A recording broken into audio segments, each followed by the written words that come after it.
ya taifa ya kandanda ya wanawake Harambee Starlets ilipoteza kwa mabao 2-0 dhidi ya Ivory Coast katika mechi ya kirafiki iliyochezwa jijini Abidjan. Hii ilikuwa mechi ya pili mfululizo kati ya timu hizo mbili baada ya ile ya kwanza iliyochezwa Ijumaa kumalizika kwa matokeo sawa kwa faida ya wenyeji.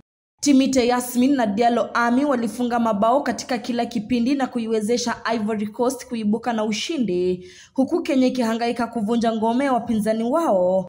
Harambee Starlets walitumia mechi hizi mbili za kirafiki kama maandalizi ya kufuzu kwa kombe la mataifa ya Afrika kwa wanawake mwaka wa 2026 ambapo watakabiliana na Gambia mwezi Oktoba.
Kwingineko, timu ya taifa ya vijana ya Kenya Under 20 ilitoka sare ya 1-1 na Kenya Police FC katika mechi ya kirafiki iliyokuwa na ushindani mkubwa.